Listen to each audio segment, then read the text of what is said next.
కృష్ణుడు రాక్షస సంహారము. వ్రజరాజు నందునికి ఎలాంటి సంతానము లేదు. వృద్ధాప్యంలో యశోదాదేవికి సంతానం కలగబోతున్నదని నందుడు విని ఎంతయో ఆనందించాడు. నందగోకులంలో ఆనందోత్సాహాలు వెల్లివిరిశాయి. భాద్రపద కృష్ణాష్టమి రాత్రి యశోద ప్రసవించింది. వసుదేవుడు భగవానుని అక్కడి నుంచి తిరిగి మధుర చేరు వరకు గోకులమంతా మత్తులో మునిగి ఉన్నది. తదుపరి అందరూ మత్తువీడిన క్షణముననే యశోద ప్రసవించిందనుకొని కనుగొని వారు వాద్యతాళాలతో పెద్ద ఉత్సవాన్ని చేసుకున్నారు. శ్రీకృష్ణ జన్మోత్సవానంతరము నందమహారాజు కొద్దిమంది గోపకులను గోకుల రక్షణకు అక్కడనే ఉంచి మరికొంతమందిని తన తోడు నిడుకొని కంసునికి సాలుసరి కప్పము చెల్లించుటకై మధుర ప్రయాణం అయ్యాడు. అదే సమయంలో కంసుని చేరి నియమింపబడ్డ బలహంత్రి పోతరేను రాక్షసి గోకులం ప్రవేశించెను. తమ కామరూపధారణ శక్తితో అపురూప సౌందర్యవతిగా మారి అందరినీ అలరించుచు నిరాటంకంగా నందగృహాన్ని ప్రవేశము చేశాను. ఆమెను అడ్డగించి వారే లేరు. పద్మమును ధరించిన లక్ష్మీదేవియే సాక్షాత్తు బృందావనమును ప్రవేశించినదని అందరూ భ్రమించారు. ఊయలలో పరుండిన శ్రీకృష్ణుడు అర్ధ నిమీలిత నేత్రుడై పూతరాగమనమును గ్రహించెను. పూతన తన స్తనములందు విషాన్ని నింపుకొని వచ్చినది. విషపూరితమైన సూచక గ్రహణం చేయగానే బాలుడు మరణించును అని ఆమె తలచినది. బాలునికి పాలు తాపు నెపమున తాను ఒడిలో నిడుకొని స్తనము అందించినది. భగవానుడు పూతన దురాలోచనను గ్రహించాడు. స్తన్య విషముతో పాటు ఆమె ప్రాణాలు కూడా పీల్చనారంభించాడు. తీక్షణమైన బాధతో ఆమె శరీరము కంపించసాగింది. శ్రీకృష్ణుడు ఆమెను విడవలేదు. పూతన ప్రాణాలు కడబెట్టెను. ఆమె తన వికృత రూపంతో పెద్దగా నరుచు నేలగూలి మరణించెను. నేలగూలిన దేహమును తుండెములుగా ఖండించి గోపకులు దహనము గావించిరి. అంత పెద్ద శరీరమును ఎవరు కదల్చగలరు? గోపకులు ఆమె శరీరము గొడ్డలతో ఖండఖండాలుగా చేసి దహించిరి. భగవానుడికి స్తన్యమిచ్చిన కారణమున దాని శరీరం పవిత్రమాయను.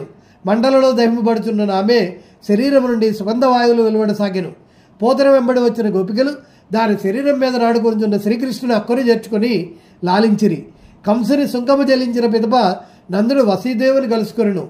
వసుదేవుడు గోకులమందు ఉత్పాతములు కలగనున్నవని శీఘ్రమే తిరిగి వెడలమని నందుని హెచ్చరించెను.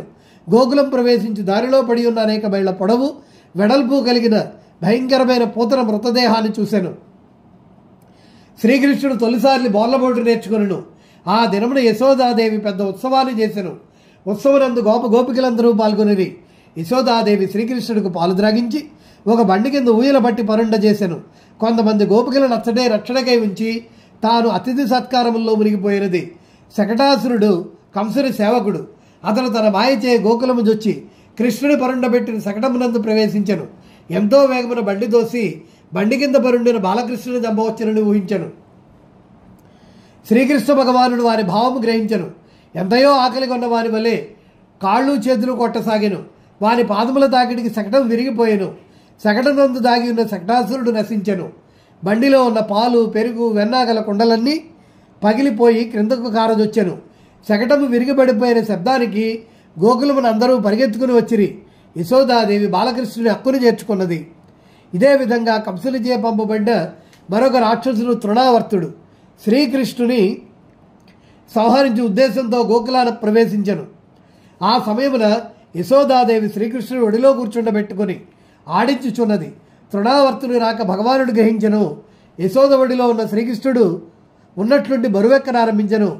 ఆ బాలుని భరింపలేక యశోద వారిని నేలపై కూర్చుండబెట్టి లోనికి పోయెను. తృణావర్తుడు ఒక సుడిగాలిని సృష్టించి ఆ ప్రదేశమునంతయు ధూళి దూసరతము గావించి అంధకారము చేసినాడు.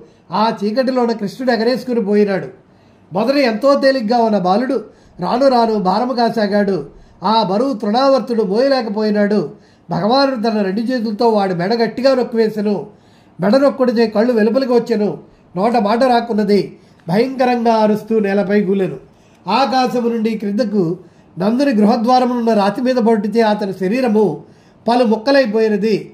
కింద పడ్డ వారి శరీరంపై నాటలాడుచుకున్న బాలకృష్ణుని గోపికలు యశోదాదేవికి అప్పగించిరి.